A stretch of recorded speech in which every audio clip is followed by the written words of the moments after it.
أشهد أن محمد رسول الله۔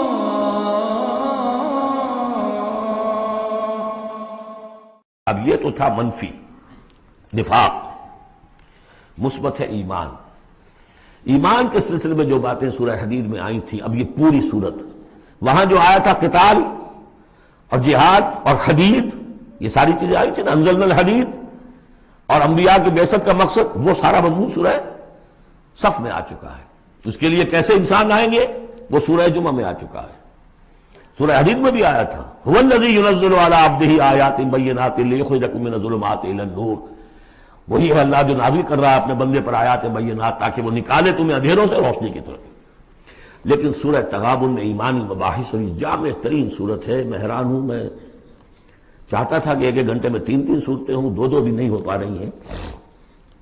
لیکن ایک بات یہ ہے کہ سورہ حدید کے بعد نمبر 2 میں سمجھتا ہوں کہ یہ سورہ مبارکہ بھی اللہ نے مجھے عطا کی، اس کے اسرار و رموز، اس کا نظم اس قدر واضح اللہ کے فضل و کرم سے ہے۔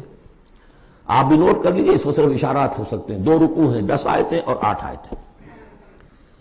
پہلے رکوع کی 10 آیتوں میں 7 آیتوں میں نریشن ہے ایمان کی، ایمان یہ ہے یہ ہے یہ ہے یہ ہے، اور 3 آیتوں میں بڑی زوردار دعوت ہے، پس لاؤ ایمان، مانو ان باتوں کو۔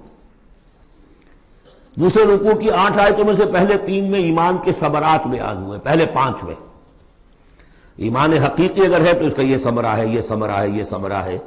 اس درخت میں اگر آم کا درخت صحت مند ہے تو آم لگتے ہیں کہ نہیں؟ تو ایمان کا درخت صحت مند ہے اگر، تو اس میں کوئی ثمرات لگیں گے، کوئی پھل لگیں گے کہ نہیں؟ یا ٹھونڈی ہے؟ وہ درخت، وہ پھل کون سے ہیں؟ کچھ داخلی پھل ہیں جو انسان کے اندر کھلتے ہیں پھول، کچھ باہر ہیں جو ظاہر ہوتے ہیں، اور پھر آخر میں 3 آیتوں میں زوردار دعوت ہے کہ ان تقاضوں کو پورا کرو۔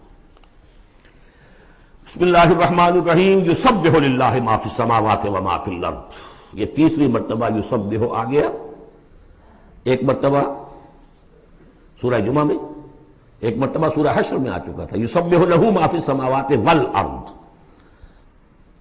وما فی کے تکرار کے بغیر دوسری مرتبہ سورہ جمعہ کے شروع میں، تیسری مرتبہ یہ تغابن۔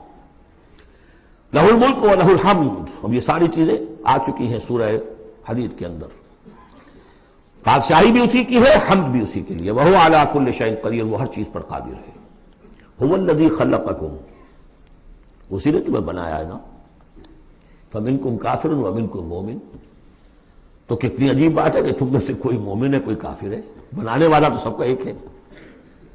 سب کو مومن ہونا چاہیے، سب کو اس کا شکر گزار ہونا چاہیے، سب کو اس کے سامنے جھکنا چاہیے، لیکن واقعہ یہی ہے، هو الذی خلقکم، اس نے بنایا تم سب کو، فمنکم کافر ومنکم مومن واللہ بما تعملون بصیر، اور جو کچھ تم کر رہے ہو اللہ دیکھ رہا ہے۔ اس میں بڑا ایک یوں سمجھیے کہ بڑی دھمکی ہے، اللہ دیکھ رہا ہے، یعنی یہ کہ جو بھی اس کی مخلوق میں سے اس کا کفر کرے پھر اس کے ساتھ وہ نمٹے گا اس سے۔ واللہ بما تعملون بصیر، ہم تمہیں دیکھ رہے ہیں، تمہاری حرکتیں ہماری نگاہ میں ہیں۔ کیا مطلب ہوتا ہے اس کا؟ خلق السماوات والارض بالحق، اس نے آسمان اور زمین پیدا کیے ہیں ایک پرپس کے ساتھ، باطل نہیں ہے یہ تخلیق، عبث نہیں ہے یہ تخلیق، حق کے ساتھ، با مقصد، با نتیجہ۔ اور خاص طور پر تم اس کی کریشن کا کلائمیکس، وَصَوَّرَكُمْ فَأَحْسَنَ صُوَرَكُمْ، اور تمہاری جو نقشہ کشی کی ہے تو کتنی عمدہ کی ہے۔ انسان کا جسم، اس کا اریکٹ پوسچر، پھر کس طریقے سے جو اس میں جنسیں بنائی گئی ہیں، کس قدر کامل ہم آہنگی ہوتی ہے، پھر چہرے پہ جو نقش و نگار ہے، ایک ایک چیز پر غور کرو۔ فَصَوَّرَكُمْ وَأَحْسَنَ صُوَرَكُمْ، بہترین صورت بنائی تمہاری۔ وَإِلَيْهِ الْمَصِيرُ، اسی کی طرف لوٹ کر بھی آنا ہے۔ یہ سب کچھ بنا کر ایسے نہیں چھوڑ دیا تمہیں، تم اتنی گھٹیا شے نہیں ہو کہ بس اٹھا کے پھینک دی، نہ کھلونا ہو کہ کھیلے اور بس اس کے بعد جیب اٹھتا گیا۔ یہ ایک سیریس کریشن ہے، پرپسفل ہے، نتیجہ نکلے گا۔ اب دیکھیے ایک آیت میں جمع کیا ہے وہ تمام جو ایمانیات، ایمان بالعلم، علم خداوندی کا جو ایمان ہمارا ہونا چاہیے۔ آپ کو کئی آیتوں میں ملے گا قرآن میں بہت سے مقامات پر، یہاں ایک میں 3 ڈائمنشنز دی ہے. یعلم ما فی السماوات والارض ایک ڈائمنشن, وہ جانتا ہے جو کچھ آسمان میں ہے جو کچھ زمین میں ہے. کیا باقی رہ گیا؟ لیکن سیکنڈ ڈائمنشن وَيَعْلَمُ مَا تُسِرُّونَ وَمَا تُعْلِنُونَ, وہ بھی جانتا ہے جو تم چھپاتے ہو اور وہ بھی جانتا ہے جو تم ظاہر کرتے ہو. تیسری ڈائمنشن اور آئی وَاللَّهُ عَلِيمٌ بِذَاتِ الصُّدُورِ, سینوں کے اندر جو کچھ ہے وہ پنہاں ہے, وہ بھی اللہ جانتا ہے. میں کافی عرصے تک متردد رہا کہ یہ تو پھر تکرار ہو گئی, جو کچھ ہم چھپاتے ہیں وہی ہمارے سینے میں ہے نا, اور تکرار محض کلام کا عیب ہے. یقیناً یہاں کوئی اور بات ہونی چاہیے. تو جب انکشاف ہوا کہ اس سے مطلب ہے even your subconscious mind وچ even you don't know yourself what is lurking in the subconscious mind, تمہارے تحت الشعور کے اندر جو طوفان اٹھتے رہتے ہیں اللہ تو اس سے بھی واقف ہے. He knows you through and through, وہ تمہارے جین سے واقف ہے. هو عالم بکم اذ انتم اجنۃ فی بطون امہاتکم, اپنی ماؤں کے پیٹ میں جنین کی شکل میں تھے, اللہ تب بھی جانتا تھا تمہیں. تو وہ تو تمہارے سب کانشیس مائنڈ, تم نہیں بات جانتے رہے, تمہیں نہیں معلوم, تم بسا اوقات دھوکہ کھا جاتے ہو. تمہارا تحت الشعور جو ہے وہ تمہیں دھوکہ دیتا ہے, لیکن اللہ اس سے بھی واقف ہے. الم یاتکم نبأ, اب 4 آیتیں ہو گئی ایمان باللہ پر, اگرچہ اسی میں مضمر ہے ایمان بالآخرہ بھی, معاد بھی. 2 آیتیں ایمان باللہ پر. الم یاتکم نبأ الذین کفروا من قبل, کیا تمہارے پاس خبریں آ نہیں چکی ہیں ان لوگوں کی جنہوں نے کفر کیا تھا پہلے؟ قوم نوح, قوم ہود, قوم صالح, پورا مکی قرآن پڑھ چکے ہو نا. اب تو ہم نزول کے اعتبار سے بھی بات کہہ سکتے ہیں, اب اپنے اس دورہ قرآن کے اعتبار سے بات کہہ سکتے ہیں, سارا مکی قرآن پڑھ ہی لیا تقریباً. الم یاتکم نبأ الذین کفروا من قبل, کیا آ نہیں چکی تمہارے پاس خبریں ان کی جنہوں نے کفر کیا تھا پہلے؟ اب اس کا تجزیہ کیا ہے. فذاقوا وبال امرہم, انہوں نے اپنے معاملے کی سزا چکھ لی, دنیا میں ہلاک کر دی گئی. وَلَهُمْ عَذَابٌ عَلِيمٌ, اور ابھی ان کے لیے عذاب علیم منتظر بھی ہے. ابھی تو عالم برزخ میں ہے نا, عذاب علیم جو آخرت کا ہے وہ تو ابھی منتظر ہے. اعد اللہ لہم عذابا علیما, تیار کر کے رکھا ہوا ہے. تجزیہ اگلی آیت میں ذالک بأنہ کانت تأتیہم رسلہم بالبینات, یہ اس لیے ہوا کہ ان کے پاس ان کے رسول آتے رہے واضح نشانیاں لے کر, واضح نشانیاں, واضح معجزے بھی اللہ نے جس کو دیے. فقالوا, تو انہوں نے کہا اب بشر یہدوننا, کیا بشر انسان ہمیں ہدایت دیں گے؟ فکفروا, اس پر کفر کیا انہوں نے. وتولوا, اور رخ پھیر لیا, گردن موڑ لی. واستغنى اللہ, اللہ بھی غنی ہے, اللہ تو غنی ہے ہی ہے. واللہ غنی حمید, اللہ غنی ہے, حمید ہے. اللہ نے بھی کہا دفع ہو جاؤ, جدھر جانا جاؤ. اب یہاں آیا بہت باریک نکتہ, شاید آپ کو بھی وہ برا لگے, اچھا نہ لگے. دیکھیے ایک ہی بیماری ہوتی ہے, وہ کبھی کسی شکل میں ظہور کرتی ہے, کبھی کسی شکل میں ظہور کرتی ہے. وہی کینسر ہے, اس کی کسی جگہ کا جا کر کوئی سیکنڈری بنے گی تو اس کی کچھ اور شکل ہو جائے گی, کسی اور ٹشو میں کسی اور جگہ جائے گی تو اور شکل ہو جائے گی. بیماری یہی ہے کہ جب رسول آتے تھے تو لوگوں نے کہا یہ تو بشر ہے, رسول کیسے ہو سکتے ہیں؟ سمجھ میں آ رہا ہے؟ یہی بیماری آئی بعد میں, جس کو رسول مان لیا, یہ بشر کیسے ہو سکتے ہیں؟ کوئی فرق ہے اس میں؟ وہاں بشر سامنے تھا, ہاتھ پاؤں والا, اس کا بیٹا ہے, اس کا پوتا ہے, اس کا پڑ پوتا, ہم جانتے ہیں اس کو کون ہے, یہ وہی تو ہے نا. بشر سامنے تھا. بشریت کی بنا پر رسالت کا انکار, نبی کیسے ہو سکتا؟ اور جس نے نبی مان لیا خدا بناؤ, یا تو اس کو خدا کا بیٹا تو بناؤ کم سے کم, اور نہیں تو کم سے کم بشریت سے تو نکالو اس کو. ایک ہی مرض ہے, ایک ہی مرض ہے. آخر یہی کوئی تو وجہ ہے نا, قرآن کتنی دفعہ کہلواتا ہے قل انما انا بشر مثلکم یوحی الی انما الہکم الہ واحد. آخری آیت ہے سورہ کہف کی. اے نبی کہیے, ڈنکے کی چوٹ کہیے کہ میں ایک بشر ہوں تمہاری طرح کا. ہاں وہی ہوئی ہے مجھ پر, کہ تمہارا الہ تو ایک ہی ہے اور وہ الہ اللہ ہے۔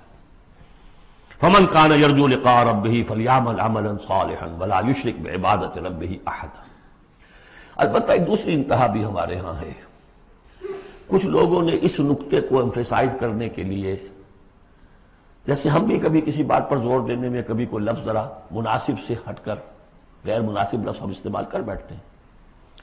ہمارے بزرگوں سے بھی ہوا، کسی نے کہا بڑے بھائی بنا دیا، کسی نے کوئی اور مثال دے دی۔ ایسی بات بھی نہیں ہے۔ نبی کے بعض خصائص ایسے بھی ہیں کہ جو واقعتاً عام بشر کے نہیں ہیں۔ یہ حدیث بھی تو محمد رسول اللہ کی صلی اللہ علیہ وسلم کہ جب آپ سے یہ شکایت کی لوگوں نے، حضور آپ صوم وصال رکھتے ہیں، ہمیں نہیں رکھنے دیتے، ہمیں منع کرتے ہیں آپ۔ صوم وصال یہ ہے کہ آج روزہ رکھا اور اس کو آج شام کو افطار نہیں کیا، پھر رات چل رہا ہے وہ روزہ، اگلا دن بھی، تو 2 دن کا صوم وصال ہو گیا، اگلی روز شام کو جا کے کھولا، یہ صوم وصال ہے۔ پھر 3 دن کا، 4 دن کا آپ تو رکھتے ہیں، ہمیں اجازت نہیں دیتے۔ فرمایا ایکم مثلی، تم میں سے کون مجھ جیسا ہے؟ ابھی تو عند ربی، میں اپنے رب کے پاس رات گزارتا ہوں، وہ یطعمنی ویسقین، وہ مجھے کھلاتا پلاتا ہے۔ تو بعض پہلو ہے، نبی اپنی پشت سے بھی دیکھتا تھا صلی اللہ علیہ وسلم، ہم تو نہیں دیکھتے۔ تو خصائص ہیں۔ پھر نبی کو ساری سیر کرا دی گئی آسمانوں کی، زمین کی، کہاں لے گئے؟ عند سدرۃ المنتہی، عندہا جنت المأوی، اذ یغشی السدرۃ ما یغشی ما زاغ البصر وما طغی۔ تو یہ معاملہ بھی نہیں، لیکن بنیادی طور پر وہ انسان ہے، انسانی عواطف و میلانات بھی تھے۔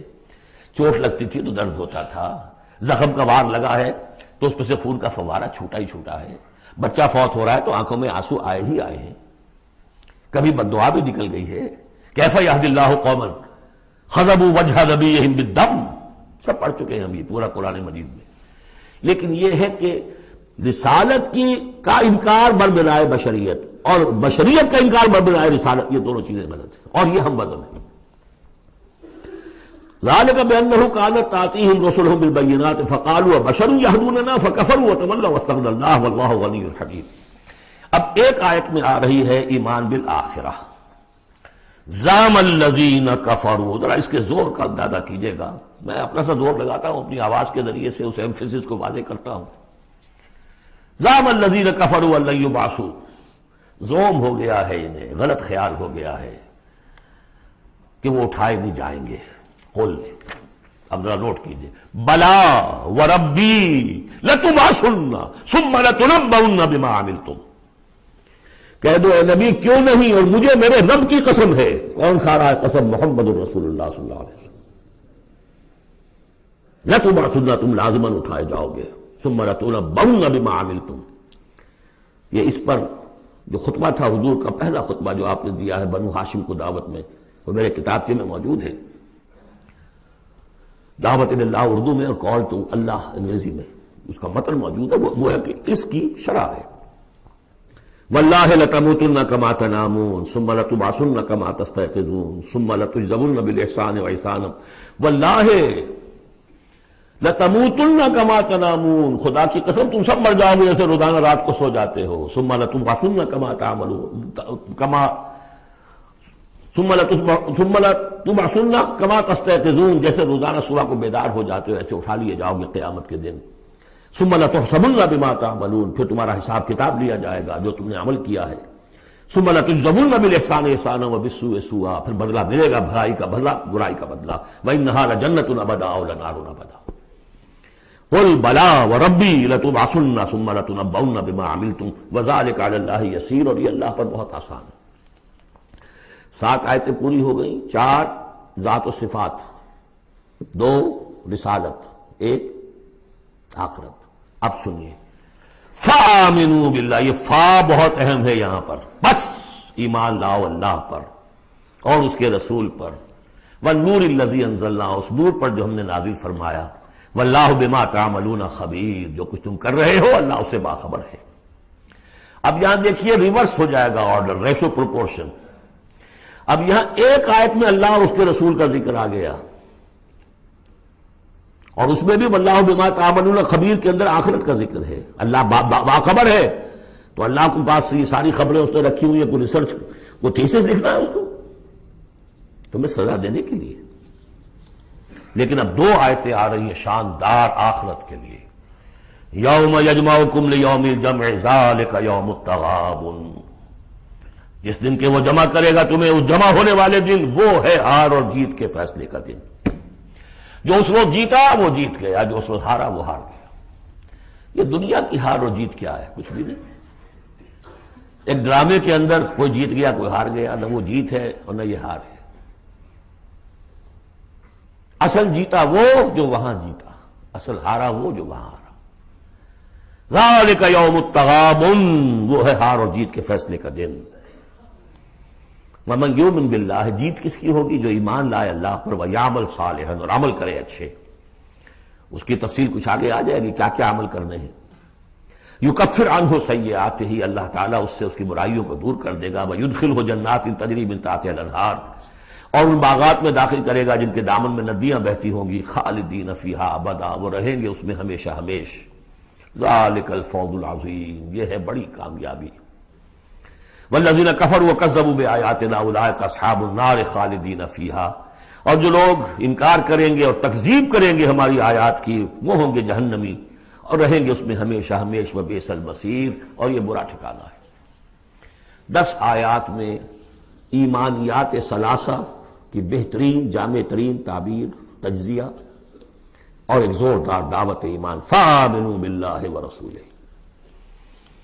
اب جو 8 آیات ہیں، 3 میں اب 5 میں اب ثمرات ایمانی. پہلا ثمرہ کیا ہے؟ ما صاب من مصیبت الا باذن اللہ ومن یؤمن باللہ یہد قلبہ واللہ بکل شیء علیم. اگر اللہ پر ایمان حقیقت میں دل میں پیدا ہو گیا تو تمہیں معلوم ہے کہ پتہ تک جنبش نہیں کر سکتا جب تک کہ اللہ کا اذن نہ ہو. تم پر کوئی مصیبت کیا بغیر اللہ کے اذن کے آ گئی ہے؟ کیا بغیر اس کے علم کے آ گئی ہے؟ اور اگر اللہ کی اذن سے آئی ہے تو تمہارے ایمان کا تقاضا ہے کہ سمجھو کہ اس میں خیر ہی ہوگا، چاہے یہ مجھے اس وقت بری لگ رہی ہے، مجھے اچھی نہیں لگ رہی ہے، خیر ہوگا. عسیٰ ان تکرہوا شیئا وہو خیر لکم. لہذا بندہ مومن کی زبان پر کیا دل میں بھی کبھی اللہ کے خلاف شکایت کا انداز پیدا نہ ہو.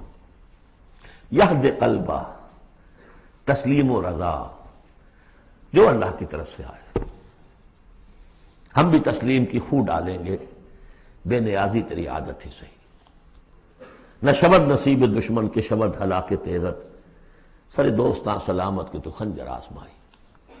اے اللہ جو تیری طرف سے خیر، بیدک الخیر. یہ تسلیم و رضا ہے، مقام تسلیم. علامہ اقبال نے بہت پرشکو انداز میں کہا ہے کہ اقدہا کے مقام رضا کشود مرا، برو کشید ز پیچا کے ہست و بود مرا. آدمی میں تکلیف کیوں آئی، کیا آئی، اس نے کیا، اس نے کر دیا، یہ ہو گیا تھا، وہ ہو گیا تھا، یہ نہیں کرنا چاہیے تھا، میں نے یہ کام غلط کیا. لگے رہو اسی پیچ و تاب.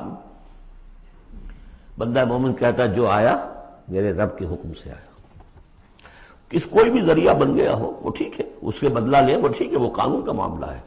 وَلَكُمْ فِي الْقِصَاصِ حَيَاةٌ يَا أُولِي الْأَلْبَابِ. اللہ کے خلاف شکایت نہیں. برو کشید نہ پیچا کہ ہست بود مرا، یہ ہے، یہ تھا، یہ کیوں ہو گیا، یہ کیسے ہو گیا، اس سارے چکر سے مجھے نکال لیا. کس چیز نے نکال لیا؟ کہ عقدہا کے مقام رضا کشود مرا. یہ مقام رضا نے کیسے کیسے میرے عقدے حل کر دی.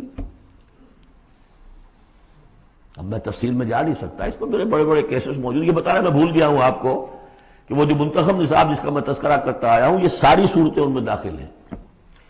یہ اس کا چوتھا حصہ جو تھا سورہ صف، سورہ جمعہ، سورہ تغابن، سورہ منافقون، اور یہ سورہ تغابن دوسرے حصے کی صورت ہے. یہ ایمان کی حقیقت پر سورہ فاتحہ، سورہ آل عمران کی آخری آیات، سورہ نور کی آیات نور، اور پھر یہ تغابن. تو پہلا ہے نتیجہ تسلیم و رضا. دوسرا نتیجہ یہ تو اندر نکلا نا، دل کے اندر احساسات ہیں. یہ پھول اندر کھلتا ہے، باہر نظر نہیں آتا. باہر نظر آنے والا بڑا پھول کیا ہے؟ وَأَطِیعُوا اللَّهَ وَأَطِیعُوا الرَّسُولَ فَإِن تَوَلَّیْتُمْ فَإِنَّمَا عَلَىٰ رَسُولِنَا الْبَلَاغُ الْمُبِینُ. اطاعت کرو اللہ کی اور اطاعت کرو رسول کی، پھر اگر تم پیٹھ موڑ لو گے تو جان لو کہ ہمارے رسول پر سوائے صاف صاف پہنچا دینے کی کوئی ذمہ داری نہیں، باقی تمہیں خود جواب دہی کرنی پڑے گی۔ اس نے پہنچا دیا، اس نے حکم بتا دیا، اللہ کا یہ حکم ہے۔ وَأَحَلَّ اللَّهُ الْبَيْعَ وَحَرَّمَ الرِّبَا، تم پڑے رہو اپنے الجھنوں میں اور اشکالات میں، انما البیع مثل الربا، لیکن احل اللہ البیع وحرم الربا، اللہ نے حلال کیا بیع کو، حرام کیا ربا کو۔ ہو آر یو، یہ ہو آر یو سے مجھے وہ شعر بھی یاد آ گیا ہے جو مقام تسلیم و رضا پر کہا ہے اکبر الہ آبادی نے، رضائے حق پہ راضی رہ، یہ حرف آرزو کیسا یوں ہو جائے۔ اچھا تم اللہ کو سکھا رہے ہو، یو وانٹ ٹو ٹیچ ہم آرزو، رضائے حق پہ راضی رہے، یہ حرف آرزو کیسا، خدا خالق، خدا مالک، خدا کا حکم تو کیسا، وہی ہو آر یو، اللہ نے فیصلہ کیا ہے یہ حرام ہے یہ حلال ہے، تم اللہ کو مانتے ہو کہ نہیں، نمبر 1، رسول کو مانتے ہو کہ نہیں، نمبر 2، قرآن کو مانتے ہو کہ نہیں، نمبر 3، پھر کوئی دلیل نہیں، نو آرگیومنٹس، آئیدر اوبے اور گو اوے، تیسرا راستہ کوئی نہیں۔ وَأَطِيعُوا اللَّهَ وَأَطِيعُوا الرَّسُولَ وَإِن تَوَلَّيْتُمْ فَإِن تَوَلَّيْتُمْ فَإِنَّمَا عَلَىٰ رَسُولِنَا الْبَلَاغُ الْمُبِينُ اللَّهُ لَا إِلَٰهَ إِلَّا هُوَ وَعَلَى اللَّهِ فَلْيَتَوَكَّلِ الْمُؤْمِنُونَ، پھر ایک پھول اندر جو کھلا ہے دل میں کھلے گا، ذہن میں کھلے گا، توکل۔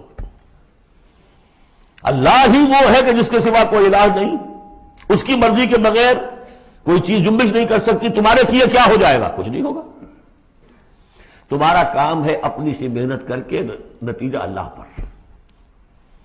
سارے وسائل موجود ہو تب بھی یہ نہ سمجھنا کہ یہ کام میں کر سکتا ہوں، گاڑی ہے آج ہی ٹیوننگ بھی کرائی ہے، اس کے ٹینک بھی فل ہے، سب کچھ ٹھیک ہے، میں صبح ضرور جاؤں گا، نہیں جا سکتا۔ جب بھی یہ کہو گے ایمان سے دور ہو گئے۔ وَلَا تَقُولَنَّ لِشَيْءٍ إِنِّي فَاعِلٌ ذَلِكَ غَدًا إِلَّا أَن يَشَاءَ اللَّهُ، کبھی مت کہنا کہ یہ کام میں کل ضرور کروں گا مگر انشاءاللہ کے ساتھ، اللہ چاہے گا تو ہوگا ورنہ نہیں۔ اور سارے تمہارے پاس مسائل ہیں، تم کہو گے فتح ہی فتح ہے اب تو وہ حال ہو جائے گا جو غزوہ حنین میں ہوا تھا۔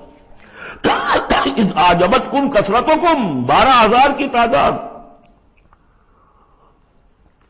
اور ایسی بھگدڑ مچی کہ چند 100 آدمی رہ گئے۔ یہ بھی بڑی محنت کر کے سید سلیمان ندوی صاحب نے کھود کریٹ کے نکالے ہیں کہ 300-400 آدمی تھے۔ استاد نے جو لکھا ہے شبلی نے وہ تو یہ ہے کہ 30-40 مسلمان رہ گئے تھے صرف 12,000 میں سے۔ تیسرا یہ پھول ہو گیا اندر والا، اب چوتھا، بڑے خطرناک معاملات آ رہے ہیں، ذرا توجہ سے سنیے۔ یا ایھا الذین آمنوا ان من ازواجکم واولادکم عدوا لکم فاحذروہم، اے ایمان کے دعوے دارو، تمہاری بیویوں اور تمہاری اولاد میں سے تمہارے دشمن ہیں، ان سے اپنے آپ کو بچا کر رکھو۔ فاحذروہم، یہی ہم پڑھ چکے ہیں پہلے لفظ، حضور سے کہا گیا تھا ہم العدو فاحذرہم قاتلہم اللہ انا یؤفکون۔ بیوی کی محبت ہے، بیوی کی فرمائش یہ ہے، اب میاں صاحب جو ہیں کیا کہیں، مجبوری، بچوں کو اچھے سے اچھا تعلیم دینی ہے، حلال سے نہیں ہوتی، حرام سے۔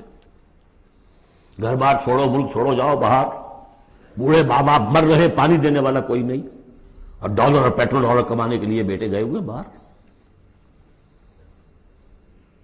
کیا کریں؟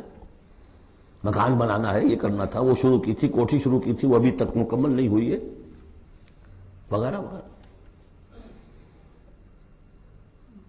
اور کہیں اگر اللہ نے توفیق دے دی ہے دین کی طرف بڑھنے کی اور کام کرنے کی، تو سب سے پہلے تو آڑے آتی ہے عام طور پر بیوی۔ دماغ خراب ہوا آپ کا، وہ بھی تو بڑا دیندار ہے، آپ سے زیادہ لمبی داڑھی ہے اس کے، وہ تو ساری رشوتیں بھی لیتا ہے اور یہ بھی کرتا ہے وہ بھی کرتا ہے، آپ ہی بڑے دیندار بن کر آ گئے۔ ناشتے پہلے ہوتے تھے پراٹھوں کے اور انڈوں کے، اور اب مل رہی ہے سوکھی روٹی، ظاہر بات ریزنٹمنٹ تو ہوگی۔ ان من ازواجکم واولادکم عدوا لکم فاحذروہم، یہ بالکل الٹی باتیں ہیں ہمارے تصورات کے بالکل برعکس۔ انقلابی تحریک کے اعتبار سے 100% ہر چیز فٹ بیٹھتی ہے۔ وہ تصور نہ ہو تو یہ ساری باتیں جو ہیں یہ ایسی منتشر ہو جاتی ہیں، انمل بے جوڑ سی ہیں۔ یا ایھا الذین آمنوا ان من ازواجکم واولادکم عدوا لکم فاحذروہم، لیکن اس کے ساتھ ہی دیکھیے بیلنس کیا ہے۔ یہ میرے نزدیک قرآن مجید کے اعجاز کا ایک بہت اہم مقام ہے، جہاں ایک طرف یہ بتا دیا چوکس رہو، چوکنے رہو، سانپ کی طرح ہوشیار رہو، بیوی اور اولاد کی محبت تم سے کوئی غلط کام نہ کرا دے، لیکن یہ بھی نہیں کہ گھر کو آپ میدان جنگ بنا لیں، بلکہ معاف کرو، بخش دو، ساتھ یہ بھی ہے بیلنس کا ہے۔ وَإِن تَعْفُوا وَتَصْفَحُوا وَتَغْفِرُوا، تین الفاظ آ رہے ہم معنی، اگرچہ معنی مختلف ہے۔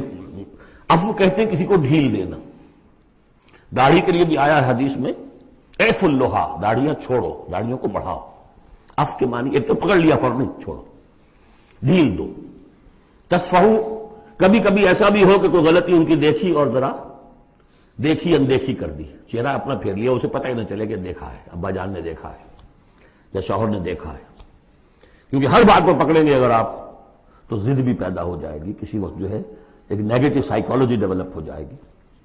وَتَغْفِرُوا، تغفروا بخش دینا، یعنی جیسے کہ مغفر جو ہے سر کو ڈھانپ لیتا ہے، ڈھانپ دینا ان کی غلطی کو۔ وَإِن تَعْفُوا وَتَصْفَحُوا وَتَغْفِرُوا فَإِنَّ اللَّهَ غَفُورٌ رَحِيمٌ، تو اللہ بھی تو غفور اور رحیم ہے نا۔ تم چاہتے ہو کہ نہیں، جیسے سورہ نور میں آیا تھا کہ اے ابو بکر تم نے اپنے اس بھانجے یا اپنے عزیز مصطح کا جو ہے جو مدد کرتے تھے روک دیا ہے، کیا تم نہیں چاہتے کہ اللہ تمہیں معاف کرے؟ اگر تم چاہتے ہو اللہ تمہیں معاف کرے، تم بھی اس کو معاف کرو۔ وَإِن تَعْفُوا وَتَصْفَحُوا وَتَغْفِرُوا فَإِنَّ اللَّهَ غَفُورٌ رَحِيمٌ۔ اب یہ آ گیا، دیکھیے پہلے ایک انڈیویجول، ایک مرد مومن، اس کی زندگی میں دو پھول اندر کھلے، ایک باہر والا پھول جو ہے وہ گوبھی کا پھول ہے بہت بڑا، اندر والا ہے تسلیم و رضا توکل، اور باہر والا جو ہے اطیعوا اللہ واطیعوا الرسول، وہ تو ظاہر بات ہے کہ پورے دین کے اوپر جو ہے وہ محیط ہو گیا جو بھی حکم ہے۔ لیکن اب اس کے بعد ایک فرد کے گرد سب سے پہلا حلقہ کیا ہے؟ اس کی اولاد، اس کا گھر۔ ان من ازواجکم واولادکم عدوا لکم، یہ تمہارا ایٹیچیوڈ ہونا چاہیے اپنے گھر میں۔ ایک طرف تو وہ جو طبعی محبتیں اللہ نے ڈالی ہوئی ہیں، کہیں وہ تم سے تمہاری منزل کھوٹی نہ کرا دیں، کہیں دین کے راستے پر بڑھنے سے رکاوٹ نہ بن جائے، ہوشیار ہو، فاحذروہم، ان سے بچو۔ لیکن ساتھ ہی ہے کہ گھر کی فضا کے اندر عفو، درگزر۔ دوسرا انما اموالکم واولادکم فتنہ، جان لو تمہارے مال اور تمہاری اولاد تمہارے لیے فتنہ ہے، اسی پر تو ہم آزما رہے ہیں تمہیں۔ زین للناس حب الشہوات من النساء والبنین والقناطیر المقنطرۃ من الذهب والفضة والخیل المسومۃ والانعام والحرث، یاد ہے کہ نہیں سورہ آل عمران کی آیت؟ اللہ نے یہ محبتیں ڈالی ہیں، کبھی تو امتحان ہے، آزمائش ہے، یہ محبتیں ہی نہ ہو تو سب کے سبھی اللہ کے بندے بن جائیں۔ دیکھنا تو یہی ہے کہ تم کس کس چیز کو، کس کس ریزسٹنس کو، کس کس ہرڈل کو عبور کر کے آ سکتے ہو ہمارے پاس۔ انہیں پتھروں پہ ہو کر اگر آ سکو تو آؤ، میرے گھر کے راستے میں کوئی کہکشاں نہیں ہے۔ جنت جو ہے وہ بہت ناپسندیدہ چیزوں سے گھیر دی گئی ہے۔ تو یہ اموال اولاد یہ تمہارے لیے فتنہ ہے، جانچے جا رہے۔ اولاد کو کیا بنانے کی فکر کی تھی تم نے؟ بندہ مومن بنانے کی فکر کی تھی یا ایک پیسہ کمانے والی مشین بنانے کی فکر کی تھی؟ اور اچھی طرح جان لیجئے کسی شخص کے دل میں ایمان کتنا ہے، اس کا اصل انڈیکس وہ یہ ہے کہ وہ اپنی اولاد کو کیا بنا رہا ہے۔ اس نے خود کتنا ہی بہروپ جو ہے وہ بنا بیٹھا ہو، بہت بڑا عالم دین اور مسند نشین اور بہت بڑا صوفی اور بہت بڑا مرشد، لیکن یہ دیکھیے اس نے اپنی اولاد کو کیا بنانے کی کوشش کی ہے۔ اس کا اصل جو باطن ہے وہ وہاں نظر آئے گا، ویلیوز جو اس کے اندر ہیں وہ وہاں نظر آئیں گے۔ اب آئی تیسری بات، انما اموالکم واولادکم فتنہ واللہ عندہ اجر عظیم، اللہ ہی کے پاس اجر عظیم ہے۔ اولاد سے بھی تم یہ نہ سمجھنا کہ تمہارے بڑھاپے کا سہارا بن جائے گا، یہ بھی کچھ پتہ نہیں، کیا پتہ یہی اولاد بڑھاپے میں ٹھوکریں بھی مارے، ٹھوکریں اگر پاؤں سے نہیں ماریں گے زبان سے ماریں گے، سینہ تان کر کھڑے ہو کر کہیں گے، باتیں کریں گے، ابا جان کیا آپ باتیں کرتے ہیں، ڈکیا دوسری باتیں آپ کرتے ہیں، زمانہ بدل گیا، آپ کو کیا معلوم۔ لیکن اب آ رہا خلاصہ فاتقوا اللہ ما استطعتم واسمعوا واطیعوا وانفقوا خیرا لانفسکم. اللہ کا تقوی اختیار حد امکان تک، اور سنو اور اطاعت کرو، سنو اور اطاعت کرو. اطیعوا الرسول تو پہلے آ چکا تھا، یہاں یہ کیوں کہا گیا؟ سوچا کبھی آپ نے؟ اس لیے کہ رسول کی اطاعت، رسول کے زمانے میں رسول کے امیر جس کو مقرر کیا اس کی اطاعت بھی تھی کہ نہیں؟ من اطاعنی فقد اطاع اللہ ومن عصانی فقد عصی اللہ ومن اطاع امیری فقد اطاعنی ومن عصی امیری فقد عصانی. غزوہ احد میں اصل جو معصیت ہوئی تھی، نافرمانی ہوئی تھی، وہ کمانڈر کی ہوئی تھی، جہاں سے کہ تیر انداز ان کے حکم کے باوجود، روکنے کے باوجود چلے گئے تھے. کیسے سزا دی اللہ نے؟ پھر حضور کے زمانے میں تو حضور سے آئندہ کون ہوں گے؟ کوئی اللہ کا بندہ ہوگا جو پھر کھڑا ہو، من انصاری اللہ، جو دین کا ہی کام کرنے کے لیے داعی کھڑے ہوئے ہیں، دعوتیں ہیں. اصل بندہ شہید کھڑے ہوئے، مولانا مودودی کھڑے ہوئے، مولانا الیاس صاحب کھڑے ہوئے، پچھلی صدیوں میں سید احمد بریلوی کھڑے ہوئے، لوگ کھڑے ہوتے رہیں گے. من انصاری اللہ، کون ہے جو میرے ساتھ ہاتھ بٹائے؟ اب آپ دیکھیے اس زمانے میں کون ہے؟ قبول کیجئے، فاسمعوا واطیعوا، پھر اس کا حکم سنیے اور مانیے. ڈسپلن پارٹی، ورنہ کیا ہوگا؟ کچھ بھی نہیں. عید آزاداں شکوہ ملک و دین اور عید محکومہ ہجوم مومنین. یہ 30 لاکھ کا ہجوم مومنین ہے جو حج میں ہوتا ہے. اگر یہ جماعت ایک ہوتی کسی ایک امیر کے نیچے 30 لاکھ کی، ایک امیر، عظیم الشان انقلاب. وانفقوا، اور خرچ کرو، خیرا لانفسکم، یہی تمہارے لیے، خود اپنے لیے بہتر ہے، لگا دو جو بھی کچھ دیا ہے. وہی دیکھیے جہاں پہ سورہ حدید، آمنوا باللہ ورسولہ وانفقوا مما جعلکم مستخلفین فیہ فالذین آمنوا منکم وانفقوا لہم اجر کبیر ومن یوق شح نفسہ فاولئک ھم المفلحون. اور جو اپنی جی کے لالچ سے بچا لیے گئے، بخل سے نجات پا گئے، وہی ہیں کہ جو اصل میں فلاح، آخری فلاح کو پہنچیں گے. ان تقرضوا اللہ قرضا حسنا، اگر تم اللہ کو قرض حسن دو، یضاعف لکم، وہ تو اس کو تمہارے لیے دگنا کرے گا، چوگنا کرے گا، 700 گنا کرے گا. فیغفر لکم، اور تمہیں بخش دے گا. واللہ شکور حلیم، اللہ شکور بھی ہے، حلیم بھی ہے. شکور اتنا ہے کہ تم جو بھی کچھ کرتے ہو قدر کرتا ہے کہ میرے بندے نے یہ کیا میرے لیے، اور حلیم اتنا ہے کہ تم نہیں بھی دیتے تو فوراً تمہاری گردن نہیں ناپتا. حلیم التبع ہے. عالم الغیب والشہادہ، وہ جاننے والا ہے کھلے اور چھپے کا، تمہارے سامنے جو کچھ ہے وہ بھی اور جو تم سے غائب ہے اس کا بھی. العزیز الحکیم، یہ وہ صورت تھی جس کے شروع میں العزیز الحکیم نہیں آیا تھا، یہاں اختتام پر آ گیا. وہ العزیز ہے الحکیم.